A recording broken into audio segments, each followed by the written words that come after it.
আসসালামু আলাইকুম সকল দর্শক শ্রোতাকে আমন্ত্রণ জানিয়ে শুরু করছি চ্যানেল আই সংবাদ। সংবাদের স্টুডিওতে আপনাদের সাথে আছি মোহাম্মদ রাইহান। বিস্তারিত সংবাদের শুরুতেই জানিয়ে দিচ্ছি ফ্রেশ আটা ময়দা সুজি সংবাদ শিরোনামগুলো। ফিলিস্তিনে গণহত্যা ও কাতারে হামলার জন্য ইসরায়েলকে জবাবদিহির আওতায় আনতে বাংলাদেশের আহ্বান, দোহায় আরব ইসলামী জরুরি সম্মেলন। যুক্তরাষ্ট্রের সঙ্গে দ্বিপাক্ষিক সম্পর্ক আরও গভীর করতে চায় বাংলাদেশ, মার্কিন প্রতিনিধি দলের সঙ্গে প্রধান উপদেষ্টার বৈঠকে বাণিজ্য ঘাটতি কমাতে আলোচনা। পিআর পদ্ধতিতে নির্বাচন সহ ৫ দফা দাবিতে মাঠে নামছে জামায়াত সহ ৫ ইসলামী দল, রাজধানীতে ৩ দিনের সমাবেশ ও বিক্ষোভ মিছিল কর্মসূচি। জলবায়ু সংকট মোকাবেলায় শ্রমিক ও স্থানীয় জনগণের প্রয়োজনকে বিবেচনায় রাখার আহ্বান, পরিবেশ বান্ধব প্রযুক্তি ও অর্থনীতি নিশ্চিতের উপর গুরুত্ব আরোপ। এবং সবুজে সাজাই বাংলাদেশ স্লোগানের লক্ষ্মীপুরে প্রকৃতি ও জীবন ক্লাবের বৃক্ষরোপণ ও বিতরণ, সভ্যতা রক্ষার পরিবেশ বান্ধব অভিযাত্রাকে বিশিষ্টজনদের স্বাগত।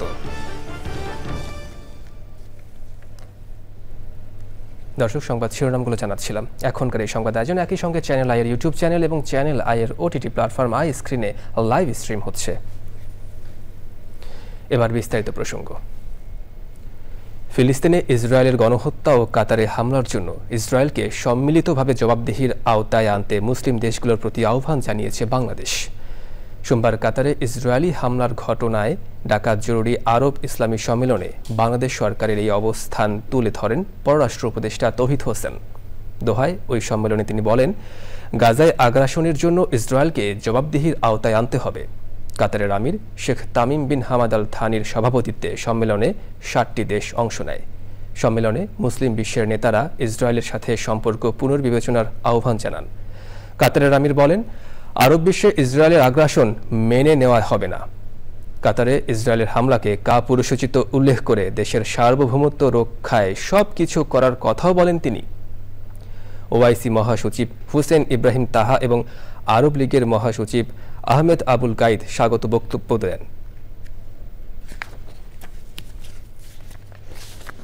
মধ্যস্থতার চেষ্টা করছিল শান্তি প্রতিষ্ঠিত হয়। ইসরায়েল, যুক্তরাষ্ট্র এবং হামাসের মধ্যে মধ্যস্থতার চেষ্টা করছিল। যেহেতু এইরকম একটা পরিস্থিতিতেও ইসরায়েল তারা একটা ভূমিকা পালন করেছে, সেই প্রেক্ষিতে এই আক্রমণের নিন্দা এবং কাতারের প্রতি সংহতি প্রকাশ, এটাই ছিল আসলে সম্মেলনের মূল উদ্দেশ্য। এবং প্রধান উপদেষ্টা অধ্যাপক মোহাম্মদ ইউনূস বলেছেন, যুক্তরাষ্ট্রের সঙ্গে দ্বিপাক্ষিক সম্পর্ক বিশেষ করে বাণিজ্য, বিনিয়োগ, জ্বালানি ও উন্নয়ন সহযোগিতার ক্ষেত্র আরও গভীর করতে বাংলাদেশ দৃঢ়ভাবে অঙ্গীকারবদ্ধ।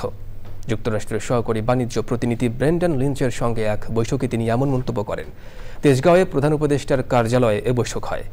প্রধান উপদেষ্টা উল্লেখ করেন, যুক্তরাষ্ট্রের বাণিজ্য প্রতিনিধি দফতর ইউএসটিআর এর সাম্প্রতিক সিদ্ধান্ত বাংলাদেশি রফতানির উপর শুল্ক হার ৩৫% থেকে কমিয়ে ২০% আনা দ্বিপাক্ষিক বাণিজ্য সম্পর্কের ক্ষেত্রে একটি গুরুত্বপূর্ণ মাইলফলক।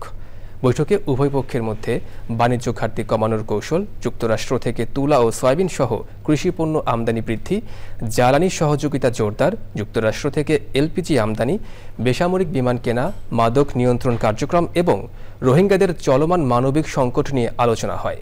অধ্যাপক ইউনূস বলেন, বাংলাদেশ যুক্তরাষ্ট্র থেকে আরও বেশি পণ্য আমদানি করতে প্রস্তুত। আসন্ন দুর্গাপূজার প্রস্তুতি নিয়ে প্রধান উপদেষ্টা ডক্টর মোহাম্মদ ইউনূসের সাথে সনাতন ধর্মাবলম্বী নেতারা বৈঠক করেছেন। রাষ্ট্রীয় অতিথি ভবন যমুনায় প্রধান উপদেষ্টার সাথে সাক্ষাৎ করেন বিভিন্ন সংগঠনের নেতারা। তারা প্রধান উপদেষ্টাকে বিভিন্ন পূজা মণ্ডপ পরিদর্শনের আমন্ত্রণ জানান। বৈঠকে প্রধান উপদেষ্টা দুর্গাপূজার প্রস্তুতি ও সার্বিক অবস্থা সম্পর্কে জানতে চাইলে নেতারা বলেন, গত বছরের তুলনায় এবছর ১,০০০-এর বেশি পূজা মণ্ডপ বেড়েছে। সারা দেশে মণ্ডপ প্রস্তুতের কাজ পুরো দমে এগিয়ে চলছে।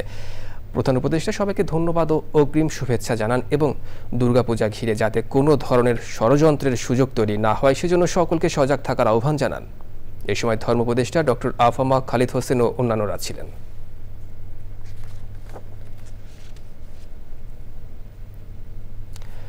জুলাই সনদের ভিত্তিতে জাতীয় নির্বাচন, জাতীয় প্রার্থী সহ 14 দল নিষিদ্ধ ও পিআর পদ্ধতিতে নির্বাচন সহ 5 দফা দাবিতে মাঠে নামছে জামায়াতে ইসলামী, ইসলামী আন্দোলন সহ 5টি ইসলামী দল। আগামী 18 সেপ্টেম্বর রাজধানীতে সমাবেশ ও বিক্ষোভ মিছিল, 19 সেপ্টেম্বর বিভাগীয় শহরে বিক্ষোভ মিছিল সহ 3 দিনের কর্মসূচি দিয়েছে দলগুলো। তাফিমুল ইসলামের রিপোর্টে বিস্তারিত। 5 দফা দাবিতে কর্মসূচি ঘোষণা নিয়ে জামায়াতে ইসলামীর সংবাদ সম্মেলন। সংবাদ সম্মেলনে জামায়াতের নায়েবে আমির ডাক্তার সৈয়দ আব্দুল্লাহ মোহাম্মদ তাহের বলেন, সরকারের পক্ষে এসব দাবি বাস্তবায়নের উদ্যোগ না নেওয়ায় রাজপথের কর্মসূচি দিচ্ছেন তারা। আমরা তো নির্বাচনে অংশগ্রহণ করব না, এটা কখনো বলি নাই। আমরা বলছি এই দাবিগুলো যেগুলোর ব্যাপারে আমরা ঐকমত্য পোষণ করেছি, সেই দাবিগুলো আইনগত ভিত্তির মাধ্যমে নির্বাচনের আগেই বাস্তবায়নযোগ্য করতে হবে। এটা হচ্ছে আমাদের দাবি। আমরা আশা করি এই দাবি পূরণ হবে এবং সকলেই মিলে এই ফেব্রুয়ারিতে আমরা একটা ভালো নির্বাচন করতে পারব। অভিন্ন দাবিতে পল্টনের কেন্দ্রীয় কার্যালয়ে সংবাদ সম্মেলন করে ইসলামী আন্দোলন বাংলাদেশ। জামাতের সাথে মিল রেখে 3 দিনের কর্মসূচি ঘোষণা দেয় দলটি। 18 সেপ্টেম্বর ঢাকায় সমাবেশ ও বিক্ষোভ মিছিল, 19 সেপ্টেম্বর বিভাগীয় শহরে বিক্ষোভ, 26 সেপ্টেম্বর সারা দেশে জেলা উপজেলায় বিক্ষোভ মিছিল। দাবি আদায় না হওয়া পর্যন্ত আমরা ধারাবাহিক কর্মসূচি পালন করব এবং ক্রমান্বয়ে কর্মসূচি কঠোর থেকে কঠোরতর হবে। জামাত ও ইসলামী আন্দোলন 2 কক্ষে পিআর চাইলেও খেলাফত মজলিস শুধু উচ্চ কক্ষে পিআর দাবি করে একই কর্মসূচিতে সংবাদ সম্মেলন করে। উচ্চ কক্ষে পিআর চাই, বেশিরভাগ দল উচ্চ কক্ষে পিআর চায়। এটা নিয়ে কোনো বিরোধ করার আনফর্চুনেটলি কেউ বিরোধিতা করা এটা আনফর্চুনেট হয়ে যাবে মনে করি আর কি। এবং উচ্চ কক্ষে পিআর না হলে উচ্চ কক্ষের আকারেই প্রয়োজন দাঁড়াচ্ছে না কার্যত। কারণ নিম্নকক্ষের অ্যাপ্লিকা যদি উচ্চক হয় তাহলে এটা করা দরকারটা কি? কিছু মানুষের 100 মানুষের বাধ্যবাধকতা করা, তো এটা করার প্রয়োজন আমি মনে করি নাই। এর আগে মাঠের কর্মসূচি নিয়ে আলোচনা করে জামায়াত, ইসলামী আন্দোলন, এনসিপি, গণ অধিকার পরিষদ ও এবি পার্টি সহ বেশ কয়েকটি দল। 5 দফা দাবিতে তাফহিমুল ইসলাম, চ্যানেল আই, ঢাকা। জুলাই সনদ বাস্তবায়ন নিয়ে সংকট তৈরি হয়েছে দাবি করে জাতীয় নাগরিক পার্টি এনসিপির সদস্য সচিব আখতার হোসেন বলেছেন, শুধু অঙ্গীকারের মধ্য দিয়েই 24-এর পরিবর্তনকে টেকসই করা যাবে না। আইনি ভিত্তি না থাকলে যে কোনো সময় আবার ফ্যাসিবাদ ফিরে আসতে পারে। রাজধানীর বাংলা মোটরে আন্তর্জাতিক গণতন্ত্র দিবস উপলক্ষে জাতীয় যুব শক্তির সেমিনারে তিনি বলেন, উচ্চকক্ষে পিআর হলে সরকার দুর্বল হবে এমন দাবি করে যেসব যুক্তি দেওয়া হয় তা খোঁড়া যুক্তি এবং জনগণকে বোকা বানানোর যুক্তি। গণতান্ত্রিক সংবিধানের জন্য জুলাই সনদে বর্ণিত বিষয়গুলোকে আইনি ভিত্তি দিয়ে সামনে নির্বাচন এবং জনগণের বাংলাদেশ হিসেবে গঠন করতে সব রাজনৈতিক দলের প্রতিও আহ্বান জানান তিনি। সরকার গঠন কিন্তু উচ্চকক্ষের উপরে নির্ভরশীল নয়। সরকার কারা গঠন করবেন সেটা নির্ভরশীল নিম্নকক্ষের উপরে। যদি এরকমটা হয় যে নিম্নকক্ষে কোনো একটি দল তারা সিম্পল মেজরিটি পেয়ে গেছে, তারাই সরকার গঠন করবেন, উচ্চকক্ষে কে মেজরিটি পেল না পেল তার উপরে সরকার গঠন করাটা নির্ভরশীল নয়। অতএব এই যে যুক্তি দেওয়া হয় যে উচ্চকক্ষে পিআর হলে সরকার দুর্বল হবে, সেই যুক্তিটা একটা খোঁড়া যুক্তি এবং সেই যুক্তিটা সত্যের অপলাপ এবং জনগণকে বোকা বানানোর যুক্তি। প্যারিস চুক্তি অনুযায়ী জলবায়ু সংকট মোকাবেলায় শ্রমিক ও স্থানীয় জনগণের প্রয়োজনকে বিবেচনা করতে হবে বলেছেন প্রকৃতি বন্ধু বীর মুক্তিযোদ্ধা মুকিত মজুমদার বাবু। রাজধানীর একটি রেস্তোরাঁয় বাংলাদেশের এনডিসি 3.0-তে ন্যায়সঙ্গত রূপান্তর একীভূতকরণ শীর্ষক জাতীয় আলোচনায় যোগ দিয়ে বক্তারা পরিবেশ বান্ধব প্রযুক্তি ও অর্থনীতি নিশ্চিতে গুরুত্বারোপ করেন। বিস্তারিত মোশাহিদ রনির রিপোর্টে। বৈশ্বিক তাপমাত্রা যেমন বাড়ছে তেমনি বৃদ্ধি পাচ্ছে সমুদ্রপৃষ্ঠের উচ্চতা। জলবায়ু পরিবর্তনের অভিঘাত ও ক্রমবর্ধমান প্রাকৃতিক দুর্যোগে জানমালের ক্ষতি যেমন হচ্ছে তেমনি বৃদ্ধি পাচ্ছে জলবায়ু উদ্বাস্তুর সংখ্যা। জলবায়ু পরিবর্তনের বিরুদ্ধে লড়াইয়ে শ্রমিক এবং দুর্বল জনগোষ্ঠীর সামাজিক সুরক্ষা এবং নতুন কর্মসংস্থান নিশ্চিতে জাতীয় ত্রিপক্ষীয় আলোচনা।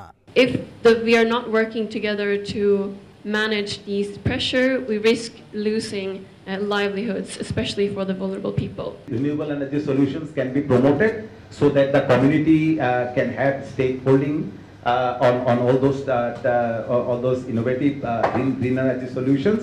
A just transition requires tough choices, and making tough choices requires genuine dialogue.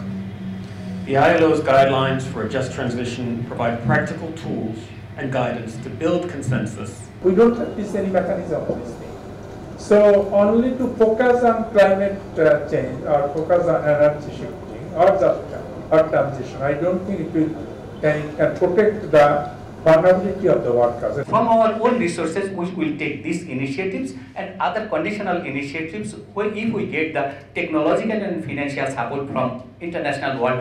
এমন বাস্তবতায় জলবায়ু পরিবর্তনের সাথে লড়াইয়ের পাশাপাশি ন্যায়, সহনশীলতা ও সমৃদ্ধি নিশ্চিতে ঐক্যবদ্ধ উদ্যোগে জোর দেন পরিবেশবিদরা। Establishment of National Task Force on Just Transition, recognition of green industrial policy, structure, social partner engagement, commitment to transparent reporting, and priorities to vulnerable groups. সঠিক তথ্য না জানার কারণে নিউ ক্লাইমেট রিয়েলিটিস এবং গ্রিন অপরচুনিটিস যেগুলো আছে সেগুলো থেকেও আমি মনে করি মহিলারা বঞ্চিত। বাংলাদেশ পৃথিবীর সবচেয়ে জলবায়ু ঝুঁকিপূর্ণ দেশগুলোর একটি। জলবায়ু পরিবর্তন শুধু পরিবেশ নয়, এটি শ্রমিক, স্বাস্থ্য ও উন্নয়নের সূচকেও নেতিবাচক প্রভাব বিস্তার করছে। অটোমেশন ও ডিজিটাল প্রযুক্তি ইতিমধ্যেই বাংলাদেশের গার্মেন্টস, পরিবহন ও সেবা খাতে প্রভাব ফেলছে। অটোমেশনকে জলবায়ু কর্ম পরিকল্পনার সাথে যুক্ত করতে হবে। NDC 3.0-তে জাস্ট ট্রানজিশন প্যারিস চুক্তি অনুযায়ী জলবায়ু সংকট মোকাবিলায় শ্রমিক ও স্থানীয় জনগণের প্রয়োজনকে বিবেচনায় করতে হবে। জলবায়ু পরিবর্তন আমাদের সময়ের সবচেয়ে বড় চ্যালেঞ্জ, কিন্তু এটি আবার বাংলাদেশের জন্য সবচেয়ে বড় সম্ভাবনা। আমরা আজ প্রতিজ্ঞা করি, বাংলাদেশ কেবল জলবায়ু পরিবর্তনের সাথে লড়াই করবে না, বরং ন্যায়, সহনশীলতা ও সমৃদ্ধির পথে নেতৃত্ব দিবে। অনুষ্ঠানের আয়োজক আন্তর্জাতিক শ্রম সংস্থা এবং just transition Bangladesh. Moshahid Roni, channel I, Dhaka. এদিকে বন্যা পরবর্তী ক্ষয়ক্ষতি কাটিয়ে পরিবেশের টেকসই উন্নয়নে সবুজে সাজাই বাংলাদেশ স্লোগানে লক্ষ্মীপুরে বৃক্ষরোপণ করছে প্রকৃতি ও জীবন ক্লাব। মোবাইল নেটওয়ার্ক অপারেটর বাংলালিংকের সহায়তায় শিক্ষার্থীদের উপহার দেওয়া হয় বিরল দেশীয় গাছের চারা। হুমকিতে থাকা সভ্যতা রক্ষার পরিবেশ বান্ধব অভিযাত্রাকে স্বাগত জানান বিশিষ্টজনেরা। মহিউদ্দিন মোরাদের তথ্য ভিডিও চিত্রে আফরোজা হাসির রিপোর্ট। জলবায়ুর বিরূপ অভিঘাতে ভয়াবহ বন্যা ও নদী ভাঙন সহ ক্রমবর্ধমান প্রাকৃতিক দুর্যোগে বিপর্যস্ত প্রাণ প্রকৃতিকে রক্ষায় প্রয়োজন ব্যাপক সবুজায়ন। এজন্য বাংলালিংকের সাথে নিয়ে লক্ষ্মীপুরেও প্রকৃতি ও জীবন ক্লাবের বৃক্ষায়ন। সবুজে সাজাই বাংলাদেশ এই প্রতিপাদ্যে লক্ষ্মীপুর জেলায় বৃক্ষরোপণ কর্মসূচি পালন করেছে প্রকৃতি ও জীবন ক্লাব। এই বৃক্ষর এত ধরনের উপকারিতা, তার মধ্যে কিন্তু একটি ব্যাপার বায়ু দূষণ। বায়ু দূষণকে কমানোর ব্যাপারে কিন্তু এই গাছের একটা বিশাল ভূমিকা আছে এবং সেই বায়ু দূষণকে সে কিন্তু কমিয়ে দিচ্ছে প্রায় 30%। এত যে উপকার যে গাছের মাধ্যমে, সেই গাছকে আমরা যত বেশি লাগাবো তত কিন্তু নানা ধরনের উপকার আমাদের জন্য এই গাছ করবে এবং সেই কাজটি করার জন্য আমাদের হাতে হাত মিলিয়ে সবাইকে কিন্তু এই বৃক্ষরোপণ কর্মসূচিকে এগিয়ে নিয়ে যেতে হবে। শহরের কালেক্টরেট স্কুল অ্যান্ড কলেজের হাজারো শিক্ষার্থীর উচ্ছ্বাসী অংশগ্রহণ ভিন্ন মাত্রা আনে সবুজ উৎসবে। একটা গাছের সাথে পরিচিতি, আরেকটা বিষয় হচ্ছে আসলে একটা উৎসব। আমাদের প্রত্যেকের উচিত অন্তত 2টা করে গাছ লাগানো।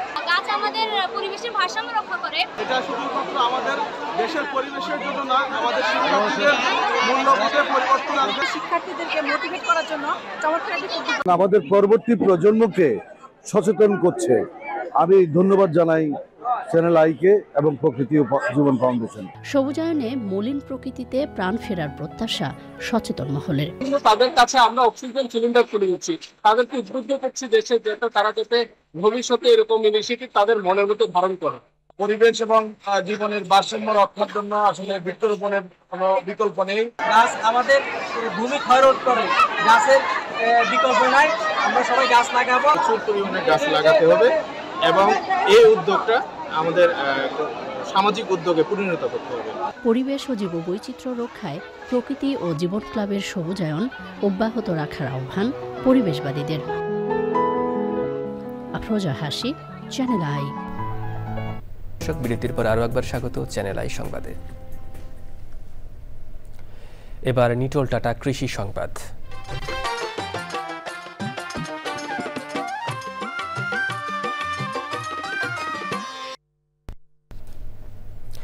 গাইবান্ধায় চলতি মৌসুমে পাটের ভালো ফলন হয়েছে। অনুকূল আবহাওয়া, রোগবালাই ও পোকার আক্রমণ কম হওয়ায় এবং সময়মতো বৃষ্টিপাতে কৃষক লাভবান হয়েছেন। তবে বাজার দর প্রত্যাশিত না হওয়ায় ক্ষোভ প্রকাশ করেছেন তারা।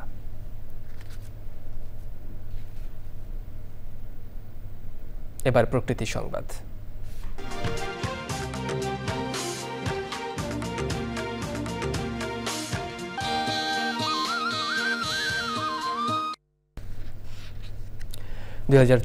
ভয়াবহ বন্যার ধকল সামলে ঘুরে দাঁড়াচ্ছেন নোয়াখালী সদর উপজেলার বিভিন্ন গ্রামের মানুষ। বন্যার ক্ষতি কাটিয়ে উঠতে পুরুষদের পাশাপাশি নারীরা যুক্ত হয়েছেন বিভিন্ন কাজে। তবে আর্থিক অনটনে থাকায় এখনও অনেকে তাদের ক্ষতিগ্রস্ত ঘর মেরামত করতে পারেননি।